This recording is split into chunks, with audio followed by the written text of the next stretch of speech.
ஓம் முருகா போற்றி, கந்தா போற்றி, கடம்பா போற்றி, கதிர்வேலா போற்றி, அறுபடை வீடு கொண்ட முருகப்பெருமானே போற்றி போற்றி. என் செல்லமே, என் செல்ல குழந்தையே, இது பழனி முருகன் சவால் விட்டு சொல்கிறேன். உனக்கானது நாளை. உன் விருப்பம் நிச்சயமாக ஒன்றை நிறைவேற்றித் தருகிறேன். இந்த முருகப்பெருமான் சொல்வதை கேட்டு நிம்மதியாக கண்ணுறங்கு. நாளைய பொழுது உனக்கான பொழுதாகத்தான் விடியப் போகிறது. ஆம் செல்லமே, உனக்குள் பல மாயை உன்னை வீழ்த்தி இருக்கிறது. சோம்பல் உன்னை சூழ்ந்து கொள்கிறது. அதற்குத்தான் சரவண பவ, முருகா சரணம், கந்தா சரணம் என்ற மந்திரத்தை உச்சரி. அதன் மூலம் உன்னுடைய சோம்பலை எச்சரி. மாயைகள் உன் உடலை சுட்டி கட்டி வைத்துள்ளன. அதிலிருந்து விடுவிக்க நீ முயற்சி செய். இந்த முருகப்பெருமானின் வேலை வணங்கு. மந்திர ஜபம் தொடங்கு. சரவண பவ மந்திரத்தை உச்சரித்து கொண்டே உனக்கான வேலையை தொடர்ந்திடு. நிம்மதியான உறக்கம், அச்சுறுத்தல்கள், கவலைகள், ஆரோக்கிய குறைபாடுகள் என எதற்கும் கலங்காதே. உன் கலக்கம்தான் உனக்கு தோல்வி. ஆம் செல்லமே, உன்னை ஆதரிக்க யாருமே இல்லை என்னை தவிர. நீ இழக்க ஒன்றுமில்லை, நீ பெற நிறைய இருக்கிறது. சோம்பலை விட முடியும், மாயையை ஓட விட முடியும். தளராதே, தயங்காதே என் செல்லமே. ஏனென்றால் உனக்குள் இருக்கும் உடல் சோர்வு, மனச்சோர்வு எல்லாம் தற்காலிகமானதுதான்.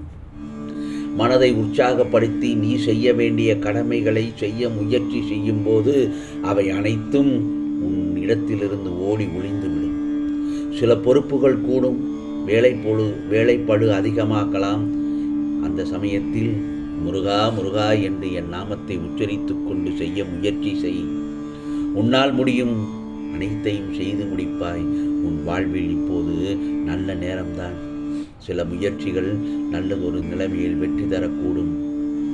பிறகு ஏன் உன் மனம் படும் பாட்டை நீ அறிந்து, நீ கேட்காமலேயே உனக்கான வேண்டிய பல நிகழ்வுகளையும் பல நல்லதொரு நிகழ்வுகளையும் உனக்காக நான் நிகழ்த்துவதை இப்போது நீ உணர்ந்தாயா? இப்போதாவது நீ மகிழ்ச்சியுடன் இருக்கிறாயா?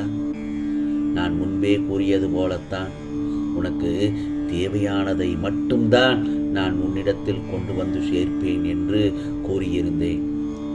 இந்த முருகப்பெருமான் சொன்னது போலவே அனைத்தும் உன்னிடம் வந்து சேரும். எல்லாவற்றையும் நீ மகிழ்ச்சியோடு பெற்றுக்கொள்வாய்.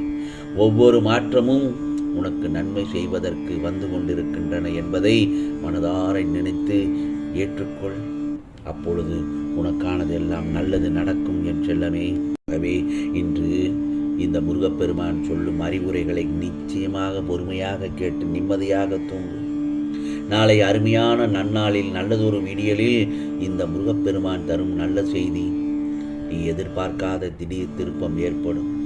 நாளை உன் வாழ்க்கையில் இருள் நீங்கி வெளிச்சமாகப் போகிறது. நம்பிக்கையோடு நாளை காலை எழுந்திரு என் செல்லமே. காலை எழுந்தவுடன் முருகா முருகா என்று என் நாமத்தை சொல்லிக்கொண்டே எழுந்திரு. நீராடு. நல்லதொரு நிலைமையில் உன் மனதை தேர்த்திக்கொள். கந்த சஷ்டி கவசம் கேள். காலை எழுந்தவுடன் இதுவரை எது நடக்கவில்லை என்று கவலைப்பட்டு கொண்டிருந்தாயோ அதற்கான நிகழ்வுகளை உன் முருகப்பெருமான் நடத்தி காட்டப் போகிறேன். வாழ்க்கையில் சந்தோஷமும் மகிழ்ச்சியும் நீ எதிர்பார்த்த அனைத்தும் நிச்சயமாக நடக்கப் போகிறது. அதுவும் இரட்டிப்பாக கிடைக்கப் போகிறது. வாழ்க்கையில் சந்தோஷம் மகிழ்ச்சியும் உனக்கு அடுத்தடுத்து கிடைக்கப் போகிறது. உன்னை எந்த ஒரு தருணத்திலும் இந்த முருகப்பெருமான் உன்னை துன்பப்பட விட மாட்டேன் என் செல்லமே. சில நேரங்களில் வாழ்க்கையில் தடை ஏற்படுவது போலத்தான் இருக்கும். ஆனால் அதை தடைகள் என்று தவறாக எடுத்துக்கொள்ளக்கூடாது. அவைகள் எல்லாம் வெற்றிகளுக்கான படிக்கட்டுகள் என்று நினைத்துக்கொள். வாழ்க்கையில் நீ சாதித்து கொண்டே இருக்க வேண்டும். ஏனென்றால் நீ சாதிப்பதற்கு வாழ்க்கையில் நிறைய இருக்கிறது. ஜெயிக்க வேண்டும் என்ற எண்ணம் இருந்தால் மட்டும் போதும். நமக்கு எப்போதும் எந்த சூழலிலும் நல்லதொரு வழி உண்டு. சாமர்த்தியம் மற்றும் திறமை மற்றும் நல்லதொரு வாய்ப்புகளை முழுமையாக அறியாமல் இருந்து விடக்கூடாது. ஏனென்றால் நமக்குள் உள்ள சக்திகளை வெளிப்படுத்தி காட்ட வேண்டும். நமக்குள் உள்ள திறமைகளை வெளிக்கொண்டு வர வேண்டும். அப்பொழுதுதான் உன் எதிர்காலம், உன் விருப்பம் எல்லாம் உன் கையில்தான் இருக்கிறது என்பதை உன்னால் உணர்ந்து கொண்டு அதன்படி திறம்பட செய்து உன்னால் ஜெயித்து காட்ட முடியும் என் செல்லமே. ஆகவே இந்த முருகப்பெருமான் உன்னை யார் முன்னும் தாழ்ந்து போக விடமாட்டேன். உன் வாழ்க்கையில் இனி சந்தோஷம் மட்டும்தான். எட்டாத உயரத்தில் செல்வாய். உன் ஆசைகள் நிறைவேறப் போகிறது. எதை பற்றியும் சிந்திக்காமல் உன் லட்சியத்தை மட்டும் நினைத்து முன்னோக்கி சென்று கொண்டே செல். உனக்கு நான் பக்கபலமாக துணையாக உன் பின்னால் நான் நடந்து வந்து கொண்டு உன்னை பாதுகாப்பாக நடத்தி செல்கிறேன். ஏனென்றால் கடவுளின் படைப்பில் நீயும் திறமைசாலிதான். பிறர் மதிக்கும்படி உன் வாழ்க்கை நல்லதொரு விதமாக மாறப்போகிறது. உன்னை எப்போதும் குறைவாகவே நினைத்தவர்கள் உன் பெருமைகளை அறியும் நேரம் வந்துவிட்டது. உன் வாழ்க்கை இனி சொர்க்கமாக மாறப்போகிறது. நீ நல்லதொரு நிலைக்கு வந்துவிட்டாய். ஏனென்றால் உன் பிரார்த்தனை ஒருபோதும் வீண் போகாது. திடீர் திருப்பத்தால் உன் வாழ்க்கை ஜொலிக்கப் போகிறது. உன்னிடத்தில் ஒரு சந்தோஷமான நிகழ்வினை பார்த்து கொண்டுதான் இருக்கிறேன். அது என்ன தெரியுமா? நீ மற்றவர்களுக்காக என்னிடத்தில் பிரார்த்தனை செய்யும் பொழுது இன்னும் நீ என்னிடத்தில் நெருக்கமாகிறாய் என்பதுதான் எனக்கு சந்தோஷம். நான் அந்த பிரார்த்தனையை கேட்டு உன்னை ஆசீர்வதிப்பேன். உன் பக்தி மிகவும் தூய்மையானது. ஏனென்றால் நீ மிகவும் பாதுகாப்பாக சந்தோஷமாக இருப்பது போல் உணரும் பொழுது நினைவில் கொள், உனக்கானவர்களுக்கும் நான் என்றும் இந்த முருகப்பெருமான் துணையாக இருப்பேன் என்று. நீ எதையும் அதிகமாக யோசித்து உன் மனம் குழப்பிக்கொள்ளாதே. உன்னையே சில நாட்களாக நீ என்னையும் கூட முழு மனதுடன் வணங்கவில்லை. சில நேரங்களில் நான் இதையும் சொல்லித்தான் ஆக வேண்டும்.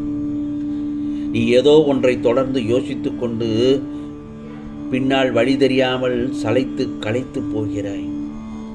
இதையே தொடர்ந்து செய்து கொண்டிருக்கிறாய். நான் சொல்வதை நீ புரிந்து கொள் என் செல்லமே. நீ என்னிடம் செலவு செய்யும் நேரமே உன் அனைத்து குழப்பங்களுக்கும் தீர்வு கிடைக்கும். அதுதான் நல்லதொரு வழியாகும். நீயே உன் கவலைகளை நினைத்தீர்வதை அந்த தருணத்தில் உணர்வாய். மனதில் உற்சாகம் பிறக்கும். ஆம் செல்லமே, கவலைகளை எல்லாம். ஆகவே நான் சொல்வதை கேட்டுவிட்டு நிம்மதியாக கண்ணுறங்கு.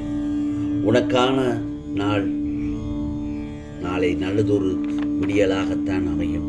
இது முருகனின் அருள் வாக்கு, சத்திய வாக்கு.